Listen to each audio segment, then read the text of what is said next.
Hello' everyone, সকলোকে নমস্কাৰ জনাইছোঁ আৰু মই সীমা ডেকাই আপোনালোক সকলোকে পুনৰবাৰ মেজেষ্টিক একাডেমীলৈ স্বাগতম জনাইছোঁ। আশা কৰিছোঁ আপোনালোক ভালেই আছে আৰু লগতে নিজৰ পঢ়া শুনা খুব ধুনীয়াকৈ কৰি আছে। তো আজি আমাৰ সাম্প্ৰতিক প্ৰবাহত আমি আলোচনা কৰিম যোৱা 13 to 16 জুনত কি ইম্পৰ্টেণ্ট ঘটনাৱলী আছে সেইসমূহ আজি ক্লাছটোত আমি চাবলৈ চেষ্টা কৰিম। তো আজি অকণমান আমি ওপৰে চাই লওঁ যে আজিৰ ক্লাছটোৰ আমাৰ টপিকবোৰ কি হ'ব। সেয়া হৈছে প্ৰথমটো পইণ্ট হৈছে টপিক হৈছে strict verification for adult Aadhaar enrolment in Assam. তো আধাৰৰ কাৰণেনো আমাৰ অসমত কি এনেকুৱা ষ্ট্ৰিক্ট ৰেষ্ট্ৰিকশ্যন লগোৱা হৈছে যে পুনৰ আধাৰবিলাক আমি যদি বনাব লাগে কেনেকুৱা কি ৰেষ্ট্ৰিকশ্যন নতুনকৈ এটা ডিচিশ্যন আমাৰ থাৰ্ড কেবিনেটত লোৱা হৈছে। তো সেইটো পঢ়িম। Then 4 more indigenous Assam product secure GI tag. তো GI টেগ লাভ কৰিবলৈ 4টা আইটেম সক্ষম হৈছে পুনৰবাৰ। Then prime minister Narendra Modi to attend G7 summit in ফ্ৰান্সত তেওঁ মিটিং কৰিছে আৰু লগতে আমি এটা এৱাৰ্ডৰ বিষয়ে পঢ়িম। Then NITI Aayog high level interaction with north eastern chief ministers. Then tribute to martyr Kushal Konwar. তো কুশল কোঁৱৰক ট্ৰিবিউট কাৰণ 15 জুনত আমি গম পাইছিলোঁ কুশল কোঁৱৰ শ্বহীদ হৈছিলে। তো সেয়া আমি পঢ়িব চেষ্টা কৰিম। Then India Slovakia comprehensive partnership and highest state honour. তো শ্লোভাকিয়াত আমি যদি চাওঁ শ্লোভাকিয়াত প্ৰথমবাৰৰ বাবে ইণ্ডিয়াৰ প্ৰাইম মিনিষ্টাৰ ভিজিট কৰিছে। তো সেয়া কিহৰ কাৰণে কৰিছে আমি অকণমান চাম। Then national and state one liners. National and state one liners মানে ইয়াত আমি কেইটামান অলমষ্ট 6 to 7 টপিক আমি ইয়াতে অকণমান ব্ৰিফলি পঢ়িম। ঠিক আছে, আজি আমি এটা কুৱেশ্যন এইখিনিত আমি এটা কুৱেশ্যন দি পেলাই টপিককেইটা বুজিবলৈ চেষ্টা কৰিম। এণ্ড দেন ইয়াৰ পিছত যোনখিনি national and state one liner ইয়াতো আমি এটা টপিক দি পেলাই টপিকখিনি বুজিম। কিন্তু লাষ্টত মই দুটা খুব ধুনীয়া কুৱেশ্যন ৰাখিছোঁ আপোনালোকৰ বাবে, একেবাৰে এক্সাম অৰিয়েণ্টেড কুৱেশ্যন ৰাখিছোঁ, সেই দুটা আমি চাবলৈ চেষ্টা কৰিম। তো আহক আমি আজিৰ ক্লাছটোত আমি প্ৰথমটো টপিকৰ পৰা আলোচনা কৰোঁ। প্ৰথমতে এটা কুৱেশ্যন চাই লওঁ। সেই কুৱেশ্যনটো হৈছে The Assam Cabinet has restricted standard Aadhaar enrollment for individuals aged 18 and above. Which of the following groups is completely exempted from the restriction until March 2027? তো আমি গম পালোঁ আধাৰৰ ক্ষেত্ৰত আধাৰ এনৰলমেণ্টৰ কাৰণে আমাৰ কিছুমান ৰেষ্ট্ৰিকশ্যন আহি গৈছে, অকণমান সীমিত কৰিছে। কিন্তু এই ৰেষ্ট্ৰিকশ্যন বা সীমিতৰ পৰা দুটা গ্ৰুপক আমাৰ ইয়াতে সম্পূৰ্ণ 2027 চনলৈকে তেওঁলোকক মানে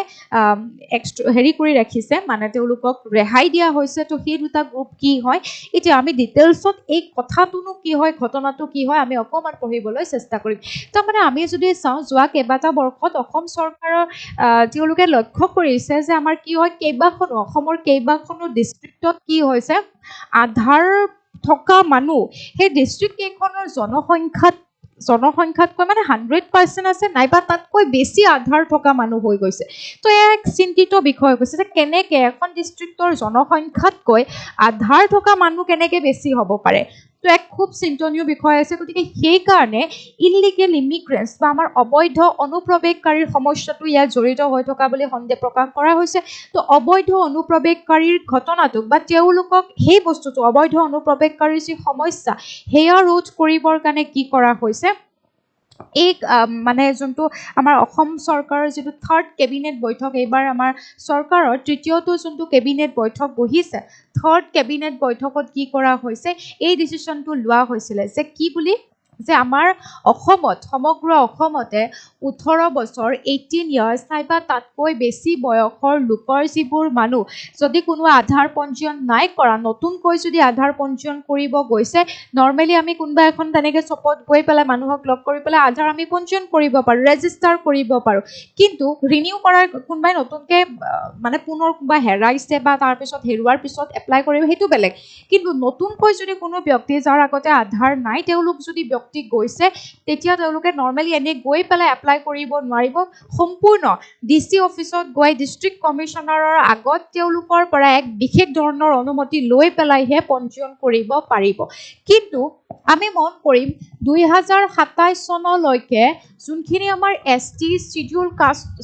ট্ৰাইবছৰ যোনখিনি অঞ্চল আছে আমাৰ 6 শিডিউল এৰিয়াত পৰে সেইখিনি আৰু লগতে আমাৰ যিটো T ট্ৰাইবছ হয় তেওঁলোকক কি কৰিছে এই যোনটো ৰেষ্ট্ৰিকশ্যন লোৱা হৈছে এইটোৰ পৰা সম্পূৰ্ণ ৰেহাই দিছে কোনটো বৰ্ষলৈকে 2027 লৈকে তাৰমানে তেওঁলোকে 2027 লৈকে বিনা এনেকুৱা ডিস্ট্ৰিক্ট কমিশনাৰ আগত গৈ পেলাই তাত এইবোৰ অনুমতি সেইবোৰ নকৰাকে তেওঁলোকে আধাৰ পঞ্জীয়ন কৰিব পাৰিব যিহেতুকে এইখিনি মানুহ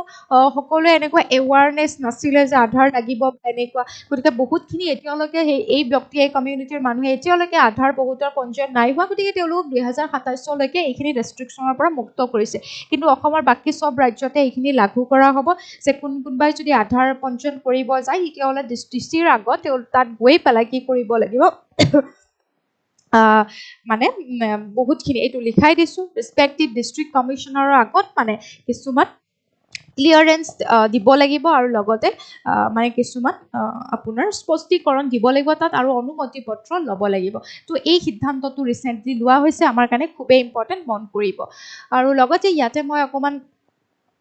দি দিছোঁ এইটো কিহৰ আণ্ডাৰত এইবোৰ কাম কৰিব সুধিব পাৰে operates under the ministry of মানে আধাৰ যদি আপোনালোকে চাই কোনটো মিনিষ্ট্ৰীৰ আণ্ডাৰত পৰে কেতিয়াবা সুধিব পাৰে ministry of electronics and information technology Aadhaar কোনটো মিনিষ্ট্ৰীৰ আণ্ডাৰত পৰে কোনটো মন্ত্ৰালয়ৰ আণ্ডাৰত সেইটো সুধিব পাৰে আৰু লগতে এই আধাৰ কিহে কোনটো অথৰিটিয়ে গভৰ্ণ কৰে মানে ইয়াক পৰিচালিত কৰে আপোনালোকক কৰ্তৃপক্ষ কি আধাৰৰ লগত জড়িত সুধিব পাৰে সেই অথৰিটিটোৰ নাম হৈছে unique identification authority of India UIDAI এইটো সুধিব পাৰে আধাৰ পৰিচালিত কৰিবৰ কাৰণে বা আধাৰক লৈ পেলাই আধাৰ যোনটো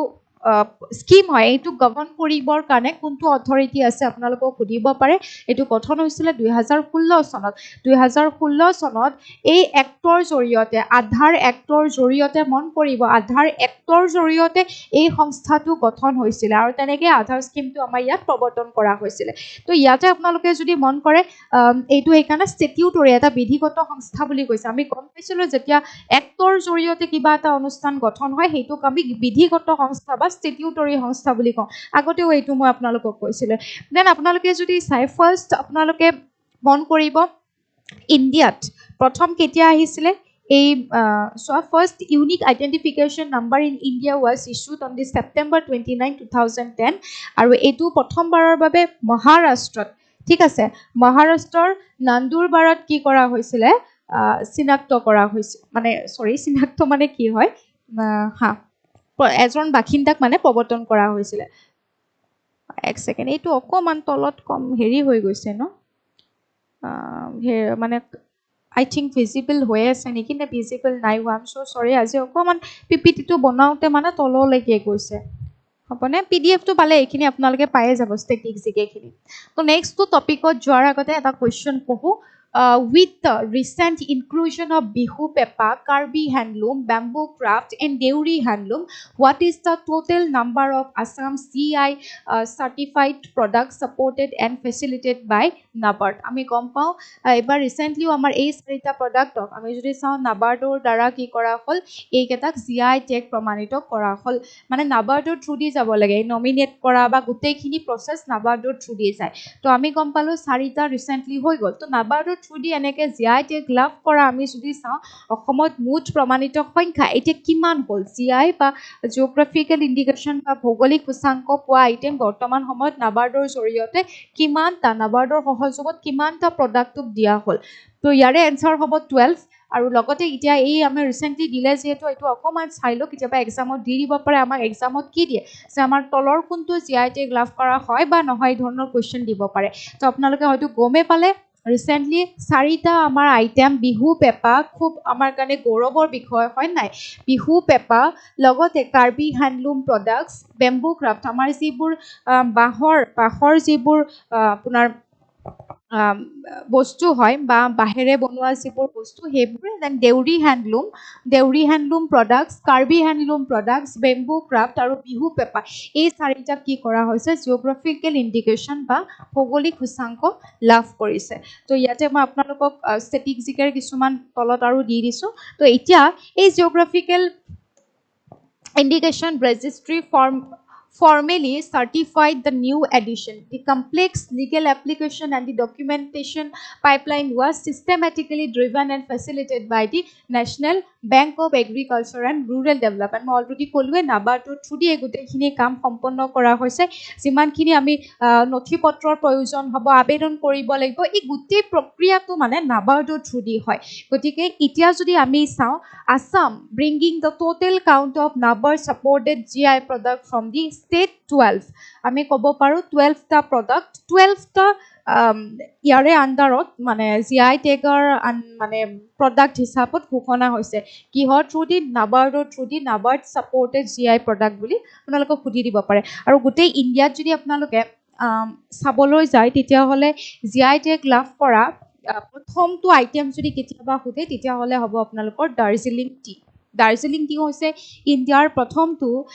GI টেগ লাভ কৰা আইটেম তো ইয়াতে মই দি দিছো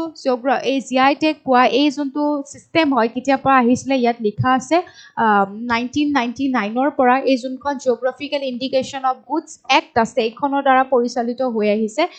মানে 1999 ত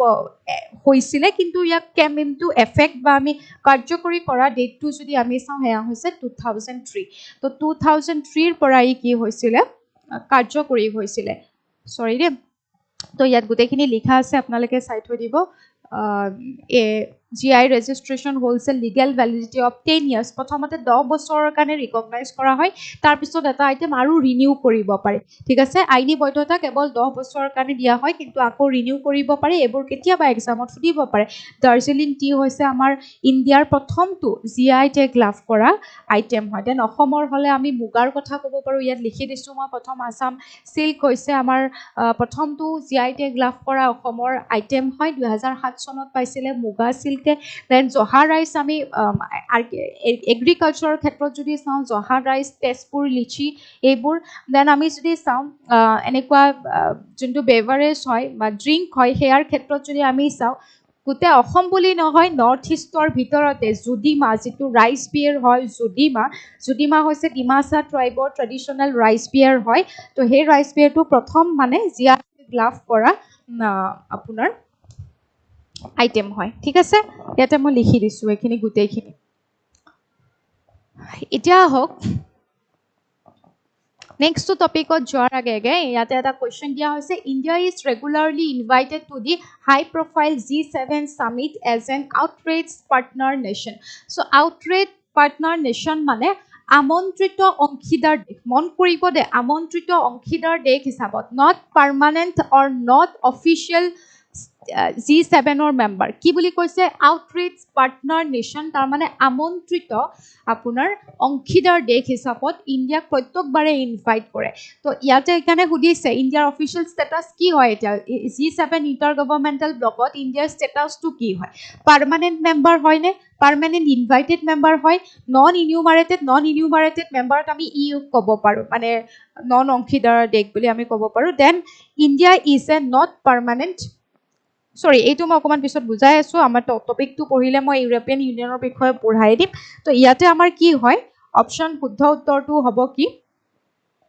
India is a not a permanent member India permanent member নহয় এইটো কি হয় মনত কৰিব আমন্ত্ৰিত অংশীদাৰ দেশ কেতিয়াবা এনেকৈ দিব পাৰে অপচনত আউটৰিচ পাৰ্টনাৰ নেশ্যন ইনভাইট হে কৰা হয় তো এতিয়া ৰিসেন্টলি কি হৈছিলে G7 ৰ মিটিংত ইণ্ডিয়াৰ প্ৰাইম মিনিষ্টাৰে ভিজিট কৰিছিলে হয় নাই ফ্ৰান্সত গৈছিলে ইয়াতে গোটেইখিনি বস্তু নিউজত কি আছিলে সুধিব পাৰে prime minister Narendra Modi arrived in Evian ফ্ৰান্সৰ এভিয়ানত উপস্থিত হৈছিলে to participate in the annual high profile group of 7 অৰ্থাৎ G7 ৰ মিটিংত পাৰ্টিচিপেট কৰিছে আমন্ত্ৰিত অতিথি হয় প্ৰত্যেকবাৰে আমন্ত্ৰিত হিচাপত ইনভাইটেড পাৰ্টনাৰ হয় প্ৰত্যেকবাৰে যায় কিন্তু পাৰ্মানেণ্ট মেম্বাৰ নহয় হেয়া আপোনালোকে মনত ৰাখিব সুধিব পাৰে ক'ত হৈছিলে G7 ৰ মিটিং কোনটো অঞ্চলত হৈছিলে এই বুলি সুধিব পাৰে তো এতিয়া হওক June 16 2026 this marks the third and final leg of the prime minister's international tour PM Modi will address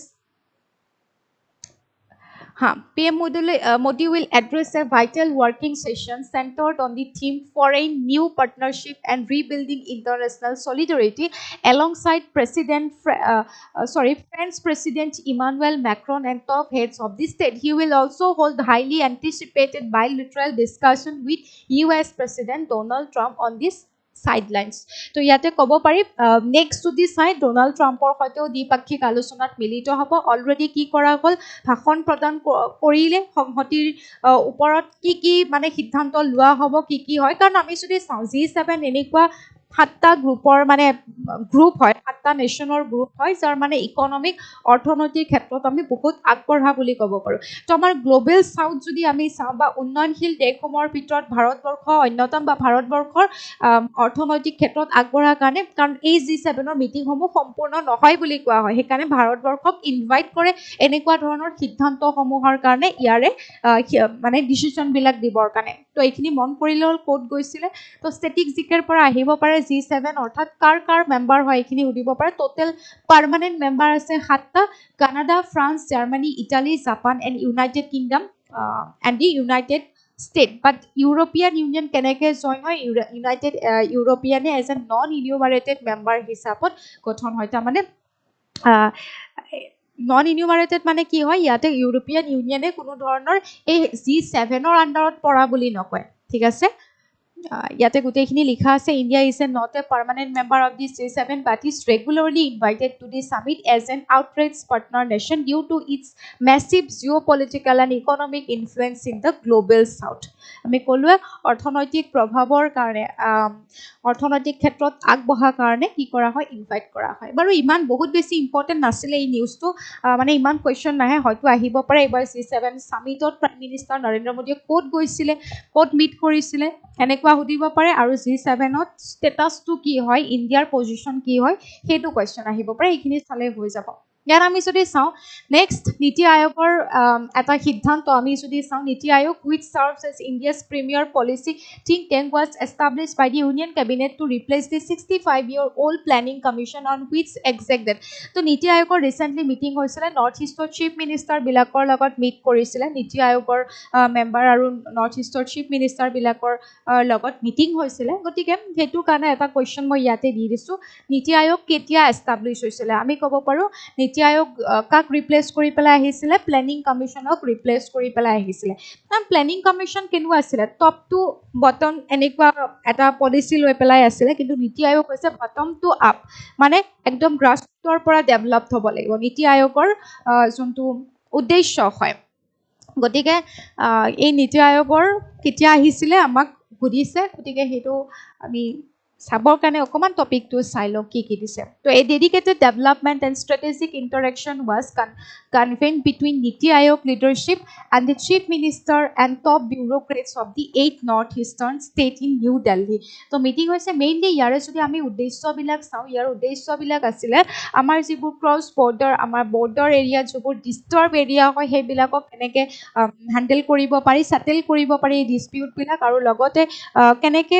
economic ক্ষেত্ৰত আগবাঢ়ি যাব পাৰি এই গোটেই নৰ্থ ইষ্টৰ অঞ্চলখিনি সেইকাৰণে এই মিটিংখন হৈছিলে তো ইয়াতে আপোনালোকক হয়তো সুধি দিব পাৰে নীতি আয়োগৰ চেয়াৰমেন কোন হয় তো নীতি আয়োগৰ চেয়াৰমেন বুলি ক'লে আমি কাক বুজিম নীতি আয়োগৰ চেয়াৰমেন বুলি ক'লে প্ৰাইম মিনিষ্টাৰ হয় এই কুৱেশ্যনটো প্ৰায় ৰিপিটেডলি সুধি থাকে গতিকে নীতি আয়োগৰ গোটেই leadership and the chief minister আৰু যিমান বিউৰ'ক্ৰেটছ আছে এই নৰ্থ ইষ্টৰ এইখিনিয়ে কি কৰিছিলে মিট কৰিছিলে মেইন মিটিং সেয়াই হৈছিলে উন্নয়নমূলক আৰু ডিপ্ল'মেটিক কৌশলগত কেনেকৈ এই অঞ্চলটো আগবাঢ়িব পাৰে অৰ্থনৈতিক ক্ষেত্ৰতেই হওক বা বৰ্ডাৰ এৰিয়াবিলাক যোনবিলাক ডিষ্টাৰ্ব হয় সেইবোৰ কেনেকৈ মানে ছেটেল কৰিব পাৰি ঠিক আছে ইয়াতে গোটেইখিনি ধুনীয়াকৈ লিখাই হৈছিলে কি ইয়াতে আছে এই সন্মিলনত কোনবিলাক এই যোনখন মিটিং হৈছিলে তাত কেনেকুৱা ধৰণৰ বস্তুবিলাক লৈছিলে সৰ্বাংগীন উন্নয়ন আৰু কেনেকৈ উত্তৰ পূৰ্বাঞ্চলত আমাৰ ট্ৰেড হওক বা ইয়াৰে ইনফ্ৰাষ্ট্ৰাকচাৰ যোনবিলাক হয় প্ৰব্লেম সেই ইনফ্ৰাষ্ট্ৰাকচাৰ গাঁথনিৰ বাবে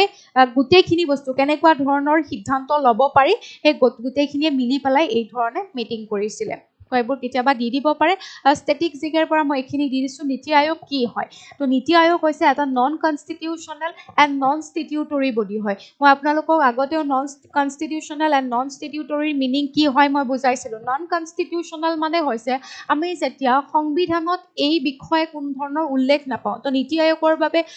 নীতি আয়োগৰ বিষয়ে আমাৰ কনষ্টিটিউশ্যনত কিবা মেনশ্যন আছে নেকি নাই ৰাইট সেইকাৰণে এইটো নন কনষ্টিটিউশ্যনেল নন ষ্টিটিউটৰী মানে হৈছে যেতিয়া এখন এক্টৰ মতে কিবা এটা সিদ্ধান্ত নহয় মানে কিবা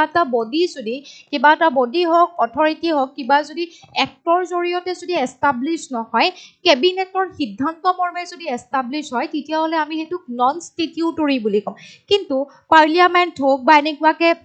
সংসদত যদি কিবা এক্ট পাছ হৈ পেলাই সেই এক্টৰ থ্ৰুদি যদি কিবা অথৰিটি এষ্টাব্লিছ হৈছে বা বডি এষ্টাব্লিছ হৈছে তেতিয়াহ'লে সেইটোক আমি ষ্টেটিউটৰী বুলি কওঁ সেইকাৰণে NITI Aayog is a non statutory and non constitutional body হয় লগতে কেনেকৈ হৈছিলে এইটো ইউনিয়ন কেবিনেট সিদ্ধান্ত মৰ্মে আহিছিলে আৰু এইটো থিংক টেংক মানে কি থিংক টেংক বুলি কি কোৱা হয় তাৰমানে এটা মানে ডাঙৰ গ্ৰুপ অভিজ্ঞ গৱেষক সকলৰ এটা গ্ৰুপ যিয়ে মানে দেশৰ এনেকুৱা ডাঙৰ ডাঙৰ সিদ্ধান্তবিলাক লয় গতিকে সেইকাৰণে এইটো এটা থিংক টেংক বুলি কোৱা হয় এই নীতি আয়োগক আৰু লগতে এই নীতি আয়োগৰ যদি আপোনালোকক সোধে কেতিয়া এষ্টাব্লিছ হৈছিলে 2005 জানুৱাৰী 1 ৰিপ্লেচ কৰি কাক আহিছিলে প্লেনিং কমিশ্যনক ৰিপ্লেচ কৰি পেলাই আহিছিলে and operates on the principles of cooperative federalism fostering a bottom up approach মই কৈছিলোঁ ন বটম আপ এপ্ৰ'চ মানে কি একদম তলৰ পৰা গ্ৰাছ ৰুট লেভেলৰ পৰা ষ্টেটবিলাকৰ ডেভেলপমেণ্টৰ ক্ষেত্ৰত বেছি মানে ফ'কাছ কৰা হয় এই নীতি আয়োগৰ ক্ষেত্ৰত নীতি আয়োগে মানে সেই প্লেনিংবিলাক কৰে যে বটম আপ এপ্ৰ'চ মানে একদম লৱাৰ লেভেলৰ পৰা আমি একদম ওপৰলৈকে কি কৰিব লাগিব ডেভেলপ কৰিব লাগিব তো সেইকাৰণে এইবাৰ নৰ্থ ইষ্টক লৈ পেলাই মিটিংখনত কি কৰা হ'ল নীতি আয়োগৰ গোটেই মেম্বাৰে কি কৰিলে মানে কথা বতৰা পাতিলে মিটিং হ'ল নেক্সট টপিকত যোৱাৰ আগত আমি কুৱেশ্যনটো চাই লওঁ legendary freedom fighter Kushal Konwar was falsely executed by British authorities of master মাইনিং a military trained derailment in 1942 near which railway station did this historical incident take place তো কুশল কোঁৱৰক কি কৰা হৈছিলে 1942 যেটো কুইট ইণ্ডিয়া মুভমেণ্ট হৈছিলে এই কুইট ইণ্ডিয়া মুভমেণ্ট 1942 হৈছিলে আৰু এই মুভমেণ্টৰ কাৰণ এই মুভমেণ্টৰ ফলত কি হৈছিলে 1943 15 জুনত কুশল কোঁৱৰক কি কৰা হৈছিলে যোৰহাটৰ কেন্দ্ৰীয় কাৰাগাৰত হেং কৰা হৈছিলে তো কিহৰ অভিযোগত তেওঁক হেং কৰিছিলে and he was the only মানে মাৰ্টাৰ হয় যাক হেং কৰিছিলে কুইট ইণ্ডিয়া মুভমেণ্টত হেং কৰা প্ৰথম মানে 1942 কুইট ইণ্ডিয়া মুভমেণ্টত হেং কৰা অনলি পাৰ্চন ইণ্ডিয়াৰ যোন আছিলে কুশল কোঁৱৰ তো কুশল কোঁৱৰক কিহৰ কাৰণে কি দুখত কি অভিযোগত তেওঁক মানে শাস্তি দিছিলে ৰেল বগৰুৱা বুলি ক'ত হৈছিলে এই ঘটনাটো সৰুপথাৰ ফৰকাটিং আমগুৰি লামচাংখাং তো এইটো আমি চাবলৈ হ'লে অকণমান সকলোৱে জানে এইটো সৰু পথাৰ বুলি তথাপিতো আমি নিউজটো কিয় আহিলে যে 15 জুনত তেওঁক ট্ৰিবিউট দিছিলে chief minister Himanta Biswa Sarma paid rich tribute to the legendary freedom fighter Kushal Konwar on his death anniversary stating that his life embodied ultimate patriotism courage and selflessness মানে কি হয় তেওঁক কি বুলি কৈছে তেওঁক দেশপ্ৰেম সাহস দেশপ্ৰেমৰ উৎকৰ্ষ নিদৰ্শন বুলি তেওঁক কৈছে উৎকৃষ্ট উদাহৰণ বুলি কৈছে তেওঁৰ এই সাহসিকতাক তো এই ট্ৰিবিউট দিয়া হ'ল 15 জুন যিহেতু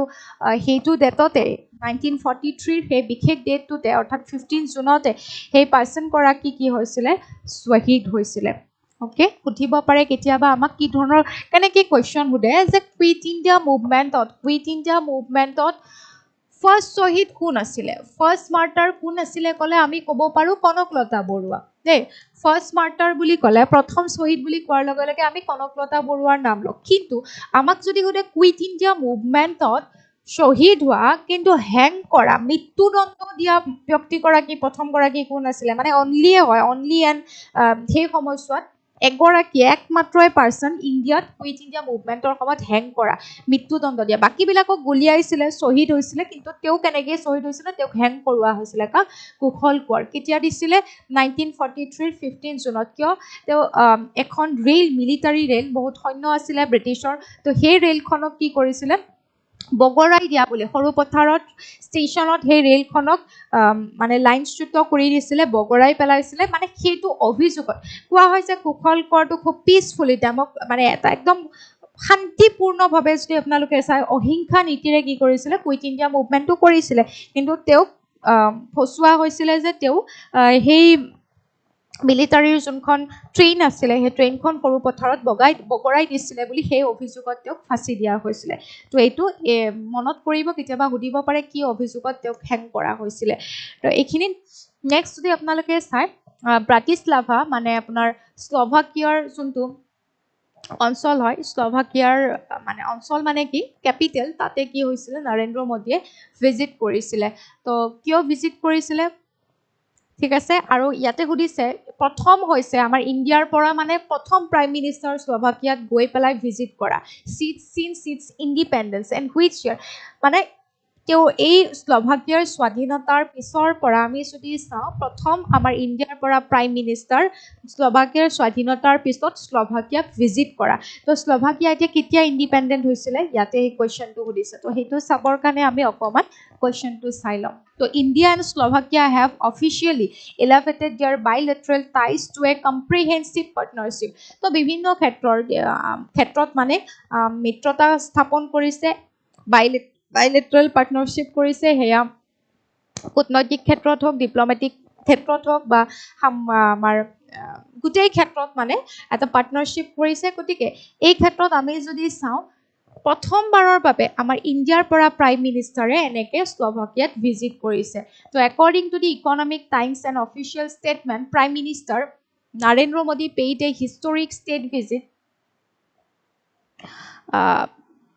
কি হৈছে মানে সৰি দে হিষ্টৰিক ষ্টেট ভিজিট টু ব্ৰাটিস্লাভা মানে হৈছে স্লোভাকিয়াৰ capital June 15, 2026 this is the first ever visit by an Indian Prime Minister to Slovakia since its independence in 1993 তাৰ মানে স্লোভাকিয়া বুলি আপোনালোকে নাম শুনিছিলে চেকোস্লোভাকিয়া বুলি তো চেকোস্লোভাকিয়া এখন বেলেগ আগতে কাউন্ট্ৰি আছিলে যোৱা কোনখাতে ইয়াৰিকে কুৱেশ্যনটো আহিছিলে এতিয়া বৰ্তমান কোনখন কাউন্ট্ৰি এক্সিট নকৰে বুলি এটা কুৱেশ্যন আহিছিলে তাত আপোনালোকে অপশ্যন হয়তো দেখিছিলে চেকোস্লোভাকিয়া তো চেকোস্লোভাকিয়া বুলি এখন বেলেগ কাউন্ট্ৰি আছিলে ফাৰ্ষ্ট বিশ্বযুদ্ধৰ পিছত এখন বেলেগ এখন কাউন্ট্ৰি আছিলে কিন্তু চেক আৰু স্লোভাকিয়া এই দুটা অঞ্চল সম্পূৰ্ণ বেলেগ এটা অঞ্চল সম্পূৰ্ণ ধৰ্মৰ ক্ষেত্ৰত বা এনেকুৱা ক্ষেত্ৰত আগবঢ়া এটা পুৰা উদ্যোগীকৰণ এনেকুৱা ক্ষেত্ৰত আগবঢ়া গতিকে এই দুটা অঞ্চলকে খুব পিচফুলি ডিভাইড কৰা হৈছিলে এনেকুৱা নহয় যে যুদ্ধ বিগ্ৰহ কৰি পেলাই ভাগ হৈ গৈছিলে নহয় পিচফুলি এই দুটা অঞ্চল ডিভাইড হৈ গৈছিলে এখন মানে বেলেগ হৈ গৈছিলে আৰু এখন স্লোভাকিয়া হৈ গৈছিলে গতিকে ইয়াতে প্ৰথমবাৰৰ বাবে গৈছে আৰু 11খন এনেকুৱা পেক্ট সাইন কৰিছে বিভিন্ন ক্ষেত্ৰত মাইগ্ৰেশ্যন হওক ডিজিটেল ইনোভেশ্যন হওক এই গোটেইবোৰৰ ক্ষেত্ৰত মানে সহযোগিতাৰ বাবে কি কৰিছে এনেকুৱা 11খন পেক্ট চুক্তি সাইন হৈছে এই দুখনৰ মাজত সৰি ঠিক আছে Next, during this historic visit, Slovak President Peter Pellegrini conferred Slovakia. Recently, Slovakia's highest national award,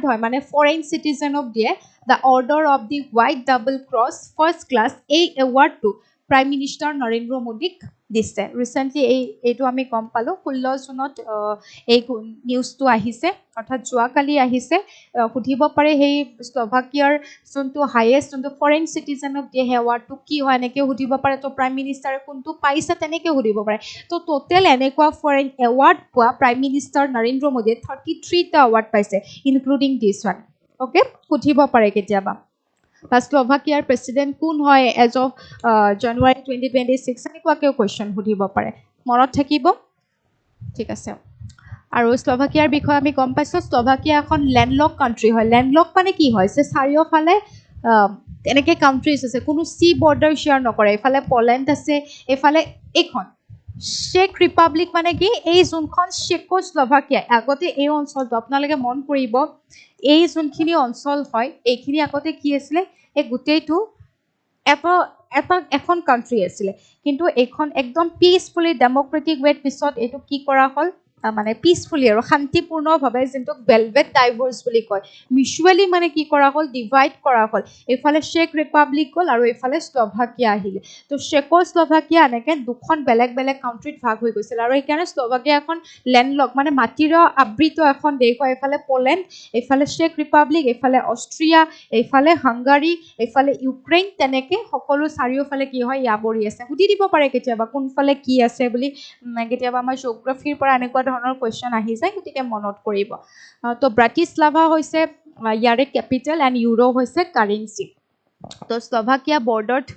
বাই কোন কেইখন কাউণ্ট্ৰি আছে এইখিনি চাই থৈ দিব এণ্ড কেতিয়া শ্লোভাকিয়া ফৰ্ম হৈছিলে 1993 জানুৱাৰী 1ত ভাগ হৈ গৈছিলে চেক ৰিপাব্লিক এণ্ড শ্লোভাকিয়া তো ইয়াকে ভেলভেট ডাইভৰ্চ বুলি কয় ভেলভেট ডাইভৰ্চ মানে একেবাৰে শান্তিপূৰ্ণভাৱে মিউচুৱেলি কি হৈছিলে দুভাগ হৈছিলে কোনো যুদ্ধ বিগ্ৰহৰ ফলত এটা অঞ্চল দুভাগ হোৱা নাছিলে মিউচুৱেলি হৈ গৈছিলে চেক এণ্ড শ্লোভাকিয়া ইয়াৰ পৰা কুৱেশ্যন আহি যাব পাৰে মন কৰিব যোৱাবাৰ দিছিলে হয় নাই তো এতিয়া আমি অকণমান সৰু সৰু বস্তুবিলাক চাওঁ তো ৰিচেণ্টলি আমি যদি চাওঁ ইয়াতে কুৱেশ্যনটো মই কৈয়ে দিছোঁ অপশ্যন চিটো শুদ্ধ মানে হৈ গ'ল ইউনাইটেড কিংডম তাৰমানে ৰিচেণ্টলি ইউনাইটেড কিংডমে এটা এক্টৰ থ্ৰুদি কি ঘোষণা কৰিছে তাৰ যোনবোৰ 16 ইয়াৰ্ছৰ তলৰ যোনখিনি বাচ্চা হয় 16 ইয়াৰ্ছৰ তলৰ যিবোৰ চাইল্ড হয় তেওঁলোকক ছ'চিয়েল মিডিয়াৰ মানে বেন কৰি দিছে তেওঁলোকে ইউজ কৰিব নোৱাৰে তো ইউনাইটেড কিংডম এইটো সুধিব পাৰে আমাৰ এনেকুৱা ধৰণৰ কুৱেশ্যন আহে ৰিচেণ্টলি কোনখনে ছ'চিয়েল মিডিয়া বেন কৰিছে 16 ইয়াৰ্ছৰ তলৰ মানুহবিলাকে ইউজ কৰিব নোৱাৰে ছ'চিয়েল মিডিয়া এনেকুৱা ধৰণৰ কুৱেশ্যন আপোনালোকে দেখিব যোৱা গুৱাহাটী হাইকোৰ্টৰ এই পৰীক্ষাটোতো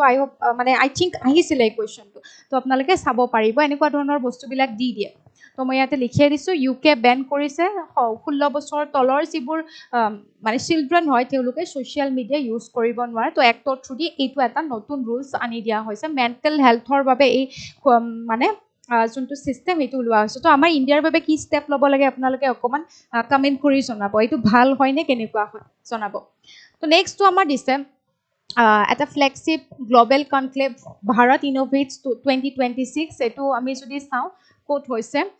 ভাৰত আৰু কোনখন দেশৰ মাজত আয়োজন কৰা হৈছে এই গোলকীয় সন্মিলনখন ভাৰত ইনোভেটছ 2026 সেয়া হৈছে অপশ্যন চি ফ্ৰান্সত তো আপোনালোকে যদি চাই আমি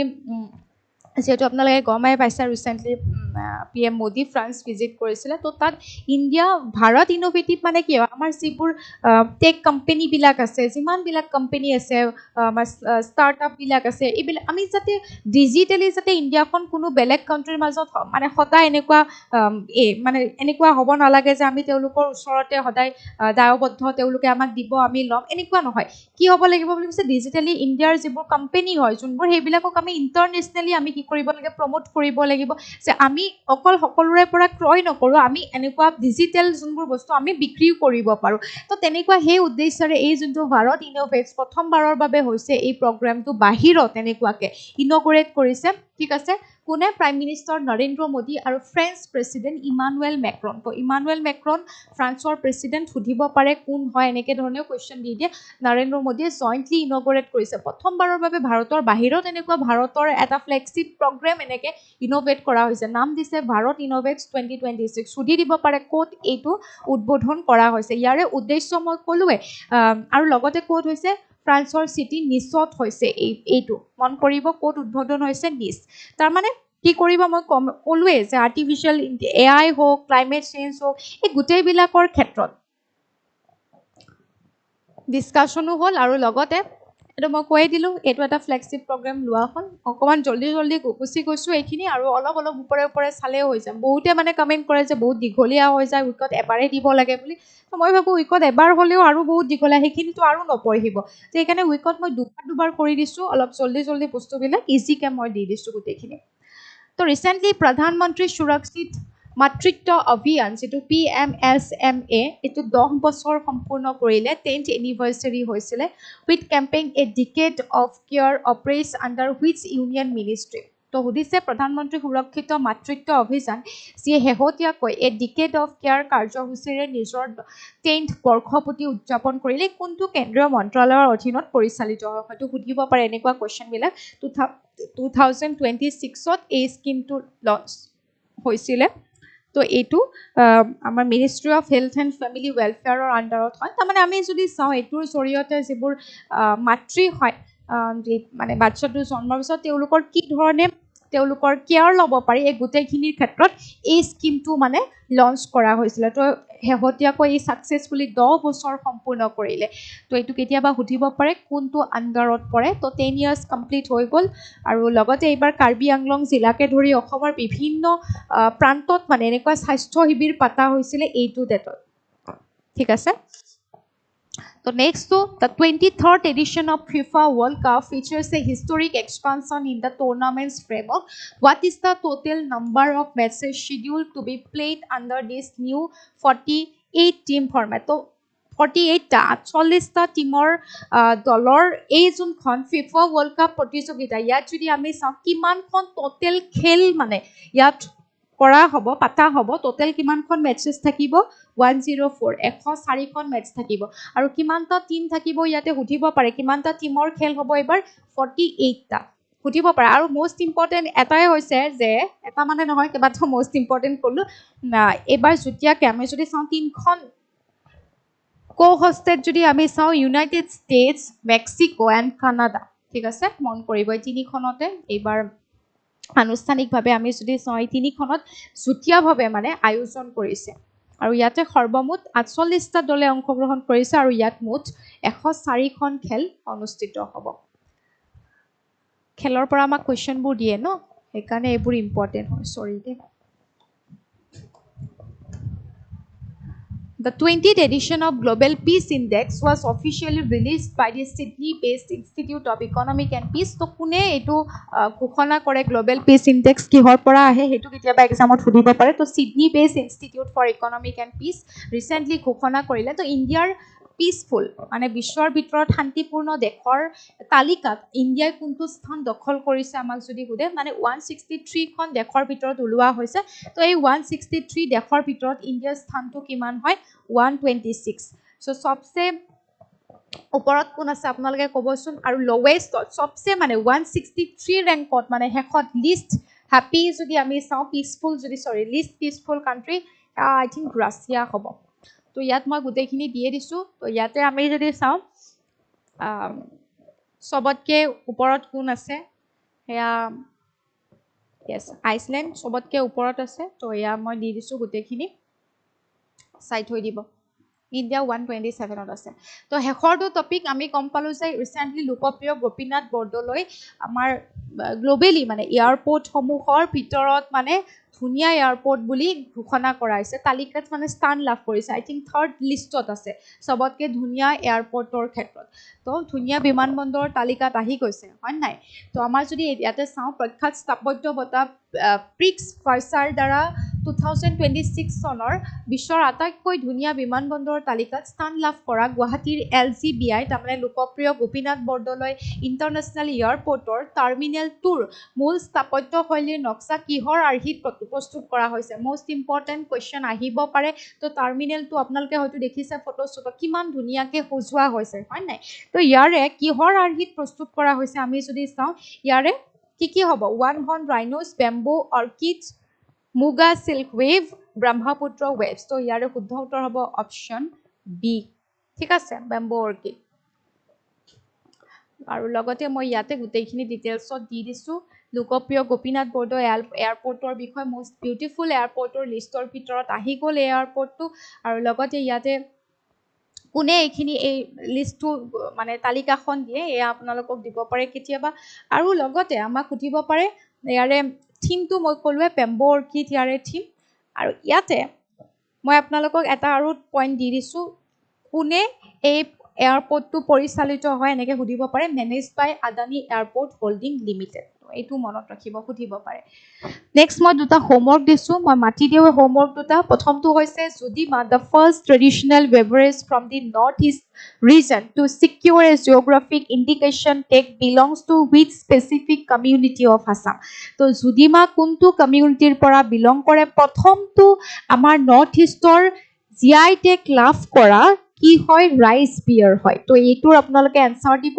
নেক্সট এটা কোৱেশ্চন মই দি দিছো the historic event known as the velvet divorce directly led to the peaceful creation of which sovereign independent nation on January 1 1993 তো 1993 1 জানুৱাৰী তলৰ কোনখন সাৰ্বভৌম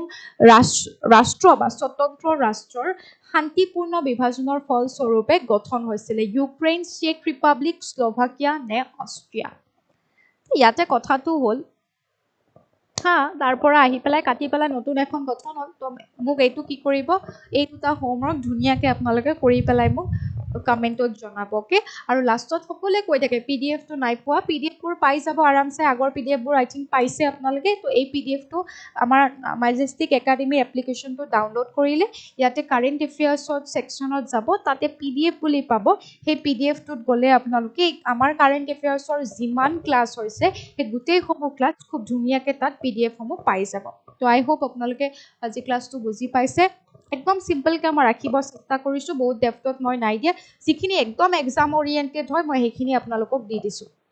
তো থেংক ইউ ছ' মাছ ক্লাছটো ধুনীয়াকৈ চোৱাৰ বাবে পুনৰ এটি ক্লাছত আপোনালোকক লগ পাম অৰ্থাৎ নেক্সট ছেটাৰডে আপোনালোকক লগ পাম